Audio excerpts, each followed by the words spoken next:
Like January feels like a full year. I feel like everyone was on fire, and then January like, oh, well I went through a detox and went to therapy. And they're like, oh, we can just do things now. I'm just bitter. Been drinking a lot more water. Or vodka.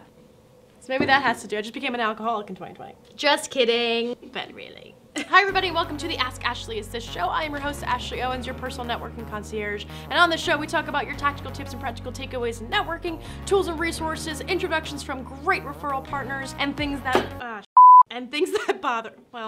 that bothers me. My hands, my very Italian hands. So today we're gonna talk about an experience I had earlier this January, which was I went to Vegas. I didn't go for that reason. I went for actual work reasons. And I don't know if you've ever been to Vegas, but it smells like depression and just hot. Consumer Electronics Show, which is the biggest in the world. 200,000 attendees and 11 miles of exhibitors. What we did is that we ended up utilizing the booth in a way that created an experience. Here are some great tips to be able to do that. So the first thing to do is when you're doing the pre-planning for the conferences, you want to hit on 3 different parts. First part is doing the marketing beforehand. Who you're looking to meet, what kind of meetings can you set up beforehand, utilizing LinkedIn, doing research on the speakers, and trying to schedule meetings at the conference before you even get there. You get a full list of attendees, a full list of exhibitors, and a full list of speakers. And half the time it's a numbers game. But if you go into it with intention and having a plan and how to reach out to those people, those meetings will come. Second part to that is going to the exhibitors. So as you build strategic partnerships, you're looking for people that also share the same target market. So that means you're looking at the exhibitors because you are one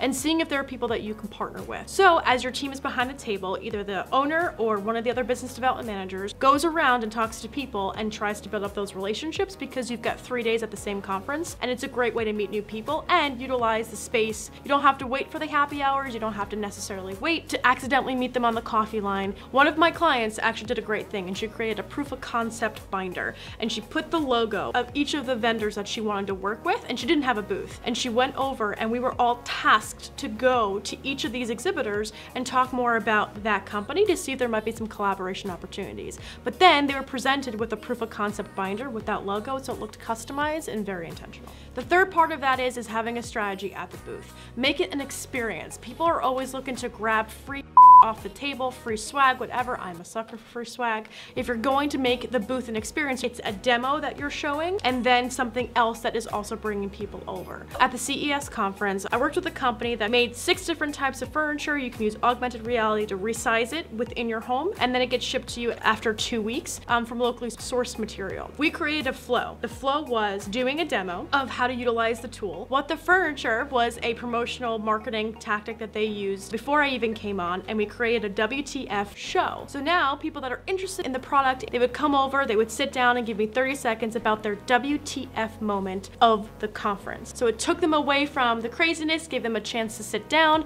and I got to learn more about who they are, what they do, and what brings them to the conference, which also qualified them as somebody that I might need to make an introduction to the owner while they're there. You hit on 3 different areas: activity in the booth, the pre-engagement, and then the strategic partnerships that you build while you're walking around the other exhibitors. What bothers me?